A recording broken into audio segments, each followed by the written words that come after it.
முழுக்க சென்று சுவிசேஷத்தை பிரசங்கம் பண்ணி பிரமாதமான நிருபங்கள் எல்லாம் எழுதி கொடுத்துருக்குறாங்க. சும்மா தவறான அபிப்பிராயங்களை ஜனங்கள் மத்தியில் ஏற்றி அவங்களையும் அதே மாதிரி ஆக்கக்கூடாது. பாருங்கள், தப்பு அது. ஜனங்களையும் தரித்திரத்துக்குள்ள ஆக்கக்கூடாது, ஒன்றும் இல்லாமல் ஆக்கக்கூடாது. இருக்கிறவனை கீழே கிடக்கிறவனை மேலே கொண்டு வர்றது தான் சபையினுடைய வேலை. அதுக்காக தான் பைபிள், அதுக்காக தான் ஆண்டவர். இந்த சின்ன தீர்க்கதரிசி புஸ்தகத்தை எடுத்து வைக்கிறேன். ஏன்னா அங்கே யாரை திட்டுறாங்க தெரியுமா? இந்த மெட்டீரியலிஸ்டிக் ஆளுங்களை திட்டிகிட்டு இருக்கிறான் தீர்க்கதரிசி. கர்த்தருடைய வார்த்தையை சொல்லி திட்டிகிட்டு இருக்கிறான். ஏன்னா அவன் பண்ணுற அக்கிரமம் அந்த மாதிரி அக்கிரமம்.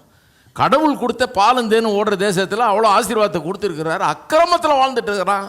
கர்த்தர் தீர்க்கதரிசி மூலமாக பேசுகிறார், இரு உனக்கு சிறை இருப்பது திரும்ப போகிற பாரு நீன்னு.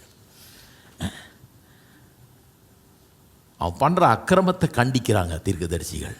அதை கொண்டாந்து சபையில் எழுந்து வச்சுக்கிட்டு வசனம் இப்படி சொல்லிடுச்சாக்கும், பெரிய வீடாக கட்டுற அதுக்கு முடிவு வரும், பெரிய கட்டலாக போட்ட அதை இருப்பார் கர்த்தர்.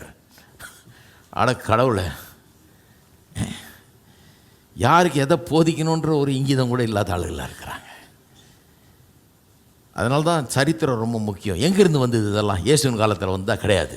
முதல் நூற்றாண்டில் இல்லைன்னு காமிச்சேன், 2வது நூற்றாண்டுலையும் இல்லைன்னு காமிச்சேன். இன்றைக்கி என்ன சொல்கிறாங்க ஜான? இன்றைக்கி கூட பாருங்கள், இந்த தவறான அபிப்பிராயங்கள் இருக்குது. அவர் எல்லாத்தையும் விட்டாருங்க, அவருக்கு ஒன்றுமே கிடையாதுங்க. அவர் தாடியை வளர்த்துக்கிட்டு சாமியார் மாதிரி ஆகிட்டாருங்க. அவர் ஒன்றும் கிடையாது, அவர் எல்லாத்தையும் விட்டுட்டு வந்தவர். அதெல்லாம் முதல் நூற்றாண்டுலையும் கிடையாது, 2வது நூற்றாண்டுலையும் கிடையாது. அதுக்கு ஆதாரங்கள்லாம் இருக்குது. நான் லெட்டர்லாம் வாசித்து காமிச்சேன்.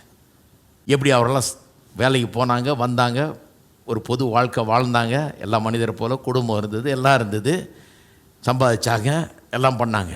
3ஆம் நூற்றாண்டில் பெரிய துன்பத்தின் நேரம் வந்தது. கிறிஸ்தவர்கள் கொன்று குவிக்கப்பட்டார்கள், துன்புறுத்தப்பட்டார்கள்.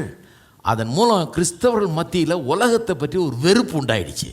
வெறுப்பு உண்டாயிட்டு, இந்த உலகமே பொல்லாத உலகம், இந்த உலகத்தோடு எனக்கு ஒன்றுமே ஒட்டோ உறவோ எதுவோ வேண்டாம்னு சொல்லிட்டு அப்புறம் உலகத்தை வெறுக்கணும் அப்படின்னு சொல்லி வேத வசனத்தில் இருக்கிற வசனத்தை எல்லாம் எடுத்து தப்பாக புரிந்து கொள்ள ஆரம்பிச்சிட்டாங்க, தப்பாக பிரசங்கிக்க ஆரம்பிச்சிட்டாங்க. நீங்கள் சரித்திரத்தை நீங்கள் வாசித்து பாருங்கள். உலகம் நமக்குள்ளே இருக்கக்கூடாது, உலகத்தார் மாதிரி நம்ம இருக்கக்கூடாது, உலகத்தில் இருக்கிறவர்களுக்கும் நமக்கும் எந்த இதுவும் கிடையாது அப்படின்ற மாதிரி கொண்டாந்துட்டாங்க. உலகத்தை வெறுக்கணும் அப்படின்னா நிலம் வேணாம், வீடு வேணாம், ஒன்று வேணாம் அப்படின்னு கிடையவே கிடையாது. வேதம் சொல்லுது, இவ்வளவாய் உலகத்தை அன்பு கூர்ந்தார். யார்?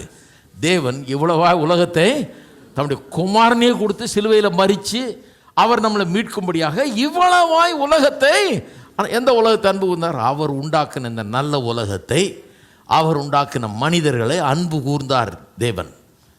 உலகத்தை தேவன் அன்பு கூர்றார். இந்த உலகத்தை அவர் வெறுக்கிறது இல்லை.